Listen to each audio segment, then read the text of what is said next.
Great by choice by Jim Collins and Morten Hansen. Why do some companies thrive in uncertainty, even chaos, and others do not? They call these companies 10x because they performed at least 10 times better than the industry average in the stock market.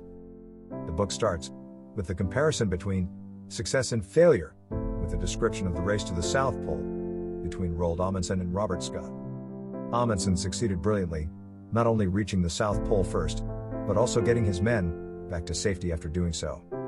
In contrast, Scott struggled painfully to reach the South Pole. He arrived after Amundsen had come and gone, and then tried unsuccessfully to get home. He and his 4 companions died on the return journey. The 2 men faced similar conditions and similar hardships. Neither was luckier than the other. Likewise, the unsuccessful set of companies in the book faced the same conditions and same constraints, which the successful companies had to battle, yet the unsuccessful comparative companies were as doomed to failure as Scott. How does one company survive and thrive in the Antarctic business world of the 21st century? Collins and Hansen offer 3 10x behaviors. First, 10x behavior, a fanatic discipline.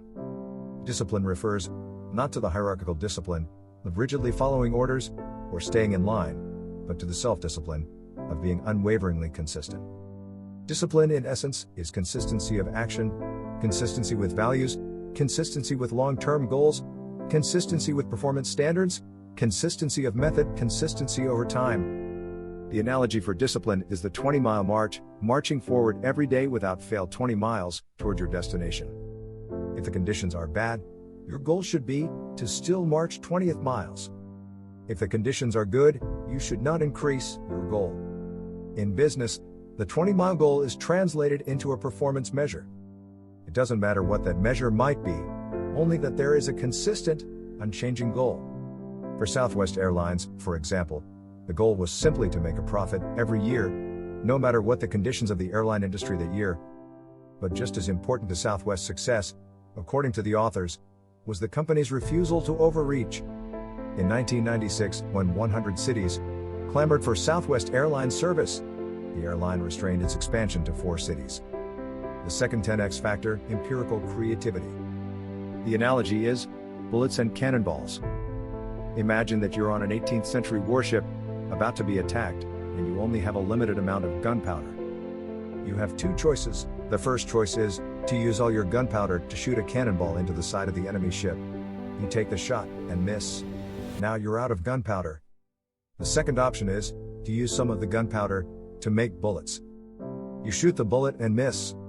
You recalibrate, shoot the bullet, miss again, but this time you were closer. After 2 more bullet shots, you have the gun calibrated correctly to make a direct hit. Now, you put the rest of the gunpowder into the cannonball and blow a hole in the side of the ship. Translated to the world of business. You try out something on a small scale first, make adjustments, recalibrate, and then, when you're sure you're going to have a hit, spend significant resources and time on that initiative. For example, Amgen was launched to create a product around the latest recombinant DNA technology. Amgen fired 12 bullets experimenting with 12 applications for recombinant DNA technology. Out of the dozen bullets fired, the protein called EPO showed the most promise. After clinical trials and securing a patent, Amgen fired a cannonball by building a testing facility and allocating capital to manufacturing and assembly. EPO became the first super blockbuster bioengineered product in history. Taking measured steps before pouring resources into a potential growth opportunity is still a necessary concept to successfully navigate today's economy. Third and last 10x factor, productive paranoia. Under the umbrella concept of productive paranoia, there are 3 different core sets of practices. The first 2 are to prepare for the worst and to manage risk carefully. One of the best ways to prepare for the worst is to maintain significant cash reserves. Compared to the median cash-to-assets ratio for 87,117 companies analyzed in the Journal of Financial Economics, the 10x companies carried 3 to 10 times the ratio of cash to assets. The second is manage risk. There are 3 types of risks. Death-line risk, which is the type of risk that can kill an enterprise. Asymmetric risk, in which the downside is larger than the upside. And uncontrollable risk, in which the action taken exposes the company to threats or conditions outside of their control.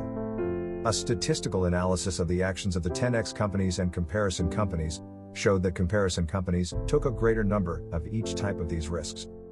The third set of practices is to be vigilant about changing conditions, and when change is on the horizon, to take action in response. This practice is zoom out, then zoom in. Zoom out to see what is happening or about to happen in the environment of your business, then zoom in and respond with a specific action. Surprising insights and familiar themes. Companies in any industry must meet an innovation threshold. Their products or services must offer a certain level of innovation for the company to even be in the game. The threshold can be low or high depending on the industry. In biotechnology, there is high innovation threshold. Innovations in this industry take the form of highly expensive to develop new drugs and scientific breakthroughs. By contrast, new insurance products have a low innovation threshold. They are rather easy to create. Once the threshold is met, however, further innovation is not the key to success. Discipline and consistency are key.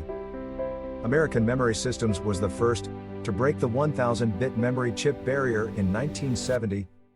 A small competitor, Intel, was able to come back from the overwhelming disadvantage of being second to market because it focused obsessively on manufacturing, delivery, and scale. Within 3 years, Intel chips were the best-selling semiconductor components in the world. Luck is overrated. The rigorous methodology of the authors is able to prove statistically that successful companies do not have any better luck than companies that fail, and vice versa. The difference is the return on luck. How companies handle the luck and turn it into sustainable success. That IBM asked Microsoft to develop an operating system for its personal computer may seem to be extremely lucky. But the fact is that IBM went to another company first is all but forgotten. So in fact, it was that other company, Digital Research, which had been luckier than Microsoft. The SMAC recipe is a set of practices and strategies, what to do and what not to do, from which companies never waver. They found that 10x companies never abandoned any of the elements in their SMAC recipe. The less successful comparison companies, on the other hand, would make wholesale changes to the recipe. They were less disciplined. You shouldn't prepare for the worst, because the worst is on the horizon. You should prepare for the worst, period. Now, you have the 3 concepts to make your company great by choice. Take the initiative, and you don't need any luck, but if you get it, make the best of it. If you like the video, please subscribe for more valuable content.